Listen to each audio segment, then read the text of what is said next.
brought to you by Southern Trust Home Services. Give us a call at 540-208-3425. Get into a Southern state of mind.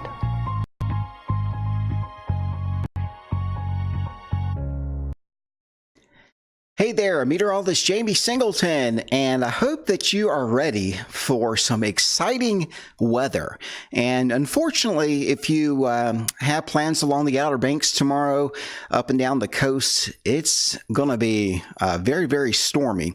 And in fact, the Outer Banks are going to get lashed with an incredible storm. This is not a weak system. This is not something to sneeze at. This is a formidable storm that's going to what we call bomb out during the day tomorrow. That means the pressure of this thing is going to drop, and effectively, folks, it's going to explode off the coast. And I'm not exaggerating. I'm going to show you some pretty cool maps that are going to kind of enlighten you on this, what we call explosion of a storm. But it's basically all the ingredients are coming together for a big coastal storm.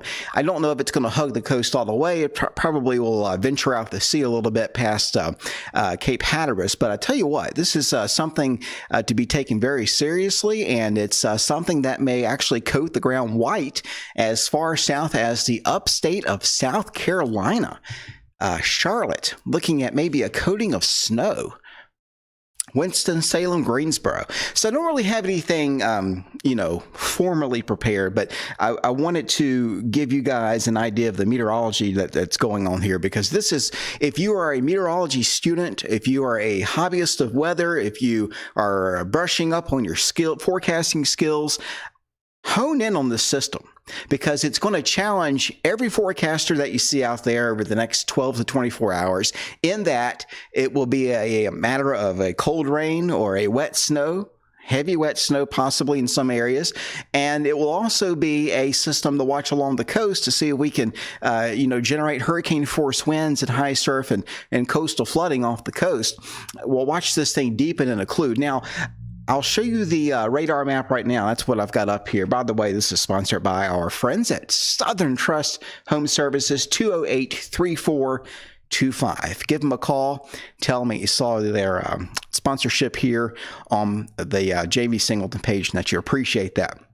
Look at the radar picture, not much going on. We've got a few showers out across Carolina, South Carolina here into eastern Georgia. That's not too much to write home about. This is a stalled front that's off the coast. And then you look off to the west here, and yeah, you've got some rain, areas of rain here kind of filling in around Arkansas. Very sporadic here through Mississippi and Louisiana. Actually, Louisiana, not yet Mississippi. I'm getting ahead of myself. Or Alabama, Louisiana. There we go. And nearing in on New Orleans. Now, I'm going to put on the satellite. Actually, this is the water vapor. Now, look at the system. This is the energy that you really can't see just looking at the radar. But you see that spin? This sucker right here.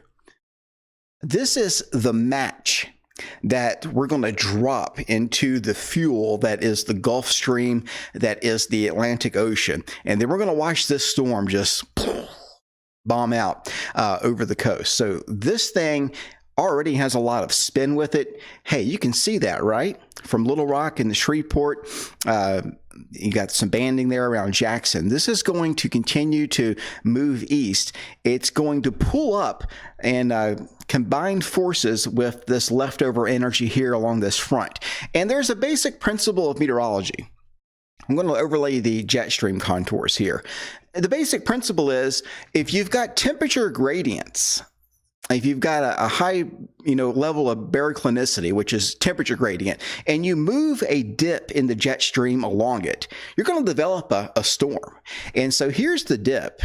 By the way, for you meteorology buffs, it's going to come in negative tilt.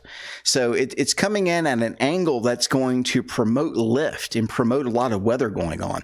And you can see it there dipping from the Gulf of Mexico and off the Carolina coast, already seeing some surface convergence there. So this is a storm that is in the formative stages, but it's really going to get going here. And I mean, it's going to get going. It's going to start cranking during the day tomorrow. If you have any, recreational plans up and down the East Coast, or if you have any friends along the Outer Banks, I'm sure they're well aware of this system. But dangerous rip currents. Highway 12 along the Outer Banks is going to get lashed with some heavy surf, coastal flooding. And then offshore, we're looking at 70 to 80, maybe 85 to 90 mile per hour winds, and up to 30-foot seas from this thing as it moves on in. And not to mention the threat of some heavier snowfall falling from the sky tomorrow. So let me show you, and that is as far south as the Carolinas. Let me show you what's going on here. If we look at the temperatures at 5,000 feet, it is cold enough to snow. I know it was kind of a mild day today. It's cold enough to snow up in the clouds right now over our area. It's cold enough to snow in the clouds above Charlotte or just around that area into South Carolina. And also with this energy here across Arkansas, the dark blue there, that's air that would support snow if we can get rid of some of the solar radiation that we got from the sun today. That being said, timing is going to be everything here, but I do think this area right here from Greenville to Charlotte to Hickory to Statesville, right up against Old Fort Mountain, just east of Asheville, I think, Morganton, Statesville. You may wonder why I know all these little areas. I traveled them every weekend, going back and forth from my job in Roanoke at the NBC affiliate. Back and forth there. So you get to know these areas. So Winston-Salem, maybe Greensboro too. And I'd watch out around Martinsville and Danville for the potential of some snow tomorrow afternoon. But I think the greatest chance is actually going to be south of us, because as this low winds up, it'll be cranking out the most moisture before sunrise to our south. And then as it moves north, we've got that strong April sun fighting the dynamics of the system and the colder air that's produced with it to maybe change that over to rain in our area. But I do think, I can't negate the fact that there's a chance there. And if there's one thing I've learned, and I posted this earlier in meteorology, you cannot doubt anything coming out of the Gulf and moving up the coast. The fact of the matter is, if it's cold enough to snow and you've got all the ingredients in place, minus the solar insolation from the day, which we're going to have late tonight and early tomorrow, we're not going to have that in play. It doesn't care that it's April the 2nd. The atmosphere does not care that it's spring. It's going to do what it's going to do. It doesn't read a calendar and say, oh, it's spring, I'm not going to do anything. Listen, it could snow tomorrow in Charlotte. It could snow tomorrow in Winston-Salem and Statesville. And it could come down heavy enough to coat the ground. So the grassy areas here could see an accumulation as far south as the upstate and even northeast Georgia, from Anderson, Clemson, and then the areas just to the west there.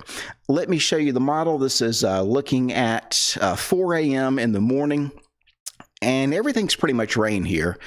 But as I advance it forward here, I think I've loaded this correctly, you can see how this low starts to crank out.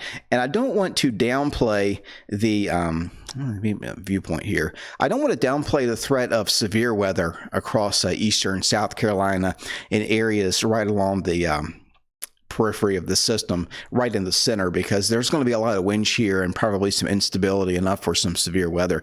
Lots of heavy rain. By 8 a.m. tomorrow, if you look at this high-resolution AM model, and again, it's just a model, right? This could be snowier in some areas. It could be rainier in others, but it's giving us an overall idea that you've got maybe a rain-snow mix around Charlotte, Rock Hill. But look here around Greenville, Clemson, South Carolina. This is snow, and these are not snow showers. They are not the type of flurries that we get behind the system. This is a what we call a deformation zone, where the moisture wraps around the system, and when you get that, it's not a snow shower scenario. It's a rain or snow scenario. Now, the accumulations are going to be iffy, just on the grassy areas probably at best. But it's not flurries and snow showers. That's one of my pet peeves when we talk about big systems like this. Watch this thing wind up. I've got the isobars here. And also watch how the colder air interacts with the moisture here.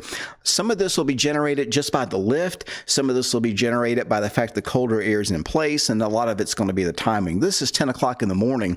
So by that time, the sun's going to be, tomorrow coming up a little bit higher in the sky. Going to be fighting some of this snow that's trying to get to the ground. It'll be falling. It may be melting as it falls below 5,000 feet, but it's going to be falling. And if we had a mountain range in here, no doubt, it would be just like Afton Mountain was, what was it, last week or so? But it's Piedmont here. You're looking at the western Piedmont, kind of like foothills like we've got across Franklin County once you get up around Hickory. But it could conceivably snow from Charlotte. And again, if you've ever gone from rain to wet snow, if you've ever kind of driven in a storm system or been on the edge of where it rains and snows, you know that as soon as you turn over to snow, it's those clumpy, wet, because you're getting some partial melting in there. You get a lot of heavy clumpy snow out of this, and what we call puking snow. That could happen for at least an hour or so. If not, it could at least mix in. I do think we're going to see some flakes mix in at the very least from Charlotte into Lexington, North Carolina, Greensboro, and Winston-Salem. Now, in our area, because sometimes some of these posts go regional, so I'm trying to get everybody in here. But from Roanoke and the Rocky Mount, it's going to be iffy because, again, by the time the moisture gets this far north, the sun will be higher in the sky, and we'll be fighting that, okay? So that's where the calendar does come into play. But as far as everything else, it's a textbook snowmaker. So you combine those two factors, and you've got to keep that snow mention in the forecast. I'm sorry. You've got to keep it in there just in case. So this is by noon to 1 p.m. And again, at this point, I'm doubtful on impactful snow, although I do think we'll see some snow mixing in.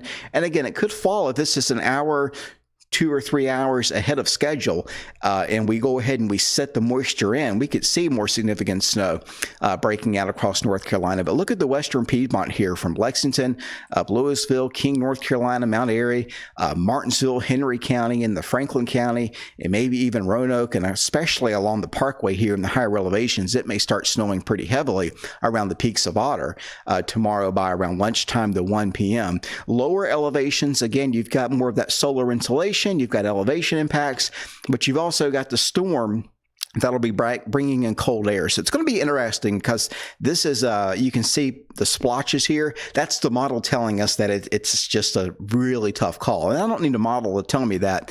You can measure the temperatures out there aloft, and I've got a big sheet here of all the temperatures aloft and at the surface in front of me, and see that, you've got the potential for at least some snow there. So Lynchburg, Danville, even in the Farmville, and maybe even some flakes into northwest suburbs of Richmond there later in the day. But this thing starts to crank up outside of the snow threat. So we'll talk about that as well, because the winds with the system, as it deepens, will increase. As you have a void in the atmosphere, all the air has to come in and circulate around here. So I'm going to exaggerate the vectors here so you can see and appreciate the circulation with this thing.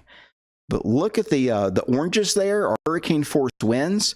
And in fact, the National Weather Service has hurricane force wind warnings up off the coast of North Carolina and Virginia, out here off the offshore waters, for winds of up to 74 or greater miles per hour. So, we're going to have seas here. The National Weather Service is saying building upwards of 20 to 25, up to 27 feet. And I saw one of the Weather Service offices, they've got up to building 17 to 30 feet. And that's well offshore, but mariners will want to take notice of that. Sure, I don't think there's many cruise lines that venture up that way, but I really don't want to see a story on the national news about a boat rocking back and forth because the captain didn't know there was a big storm coming. That's also a pet peeve of mine. But look at that. I'm kind of pulsating these out here. You can see that storm wrapping up. Can you tell I'm excited? This is incredible meteorology that we're seeing. In spring, you can get this because you've got a battle of the seasons going on. It's not 65 and sunny every day in the spring. despite what you may think. It's actually a transition between summer and winter, and we happen to call that spring. But that's not exactly what spring is. So that's just something I wanted to tell you about. So let me show you what the National Weather Service has. And they had the system a little farther east, and saying that the models had the system along the coast, they had it east, and then now they're pulling it back. We see this in the winter a lot. There's a natural zone of temperature contrast that exists. There's also latent heat that's released over the open waters that tends to hug these systems and pull them a little bit farther west with time. So we've gone back and forth on this, but now we're looking at the closer to the coast scenario, and you can see severe weather possible from Charleston south, Savannah, down across Florida, severe weather possible. Look at the snow shield here. Here it is, April the 2nd, and this is the official National Weather Service forecast. This isn't Jamey Singleton trying to hype something. I never do that, by the way. You may think I do, but it's meteorology. Again, it's going to do what it's going to do, regardless of the calendar. But you're looking at the possibility of snow from Roanoke south of Smith Mountain Lake, and this is by tomorrow morning at 8 o'clock, between 8 o'clock and noon, through a good part of the western Piedmont of North Carolina, up I-40, or across I-40, I guess I should say technically, east of Asheville, say west of a Greensboro line. It's north and west of 85, and then as you go into the upstate of South Carolina, yeah, it could snow there too. In fact, some of the models are showing more snow in the upstate of South Carolina than they are anywhere else in the system. And that being said, I mean, the highest amount's like 1 to 2 inches, probably on the grass. That being said, you've got to watch these coastal systems like a hawk, because they can sneak up on you. It's a Gulf of Mexico, moving up the coast type of system. So we'll watch this. And then it changes to rain in theory. In theory, it changes to rain tomorrow early afternoon before moving off the coast. And dropping more than 24 millibars in 24 hours, or, dropping more than, we'll consider it a bomb. A bomb cyclone, as it's being called now. I'm okay with that. That's nothing new, though. That's just a rapidly intensifying storm system. These are the winds off the model here, off the high-resolution AM. And again, where you're getting up to the yellows and the oranges here, these are hurricane-force wind gusts. I wanted to show you some of the advisories out. This is from the National Weather Service, Newport and Morehead City. From Morehead City up and down the Outer Banks, we've got a coastal flood advisory in effect. We've also got gale warnings that are up. And just offshore, that's a hurricane force wind warning. Just reading the coastal flood advisory here, that's in effect from 5 p.m. Tuesday to 11 a.m. Wednesday. Water levels of 2 to 3 feet above normal expected. Southside portions of the Outer Banks leading to inundation of 1 to 2 feet above ground level water there. So minor Soundside flooding is expected. That's from the sound that's coming in off the sound, actually, around here. Coastal flood impacts here. Minor flooding 1 to 2 feet above ground level, 2 to 3 feet above normal. That will be coming in around the times of high tide. High tide will be around 9 p.m. Tuesday, 9 a.m. Wednesday.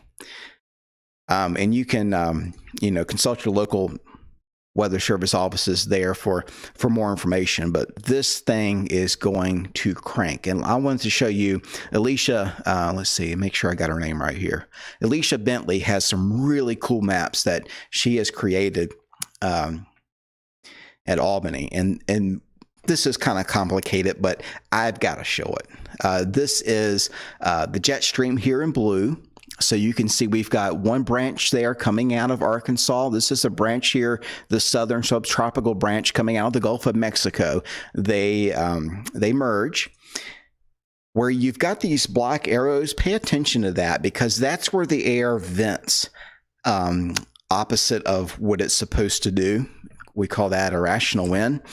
And you can see as this blows up over the coast, see all that red? That's convergence below.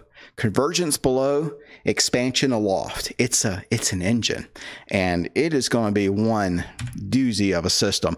Look at this as we go through time here, just to advance it through the day tomorrow.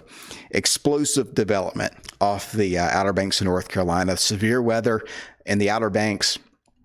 And again, that lift is going to create some colder air aloft too, so that may help get some wet snow going a little bit farther inland. Then as it gets over the open waters, look at the area aloft that is under the influence of that storm now, all of the northeast United States. Now, it's not to say that it's going to rain all over the place, but that gives you an idea of how powerful the storm system is as it continues to churn. And then finally, as it moves past Maine there, off the coast anyway, it'll occlude and it'll start to fill back in. But it's going to be at its strongest east of the Outer Banks tomorrow afternoon, late afternoon into evening, the evening hours off the Delmarva coast and off the northeast coast. And it won't take much to get it to pull back west and affect the big cities. Right now, that doesn't appear likely. This is the pressure. You can see it's barely registering here. You're about 10 and 16 millibars, 10, 13. Actually, I'm too far out in time. Hold on, Jamie. Here we go. There it is. Okay, so 1024, 1007, 1001, lower the number, the stronger the storm, 994, 985, 982. That's a pretty powerful storm. And again, it starts from nothing, and now the whole gang's here. Off the coast of Maine into southern Canada there, southeast Canada. So this is a pretty neat storm. I think that's all I've got for you. Oh no, I've got this map. Hold on. I'm working on my 7-day after this. This is the best chance. I shared this earlier of snow falling, and in the purple areas is where I really think it's going to maybe put down some snow tomorrow morning. Winston-Salem, Hickory, foothills of the western Piedmont, down through maybe Charlotte and areas just north and west of Charlotte up against Morganton, and again, Old Fort Mountain, Greenville, Spartanburg. Watch out for some snow as well, maybe even into northeast Georgia early tomorrow morning. And the time frame probably from 4 or 5 a.m. to 1 o'clock, 2 o'clock in the afternoon. Although for the Carolinas, it's probably pushing it. I think most of it will be out of that area by noon. But in our area, we'll watch out from late morning into the afternoon. Again, probably we're going to be in Virginia fighting the stronger sun angle, but just to our south that the snow can get established, it's going to be an interesting forecast. Snow fooling. I think a few people thought I was April fooling them today when I posted this, but not. So there you go. You've been forewarned just in case. Not a guarantee that everyone sees snow. In fact, I don't think everyone will, but it's got the potential to crank out snow for some of you. It's got potential to crank out some snow to our south especially, and it's going to probably no potential involved. It's going to create coastal flooding concerns, high surf, overwash on Highway 12 up and down the Outer Banks, some very high winds. It's going to generate all that off the coast of North and South Carolina, and eastern Virginia Beach is probably going to get hit pretty hard too, with at least rip currents. And then up and down the northeast coast, rip currents will be an issue in high surf, as well as those waves propagate outward from the center of that storm. So there you go. That's your update for right now. I'm going to be watching this thing very carefully overnight tonight into Tuesday. I'll have more updates to come, whether it's a video or just some posts there on my Instagram and my Twitter. Snapchat as well. I'll be posting some stories there too. So be forewarned on this system and watch it very carefully over the next 24 hours. Thanks so much for checking me out. Brought to you by Southern Trust Home Services. Give us a call at 540-208-3425. Get into a Southern state of mind.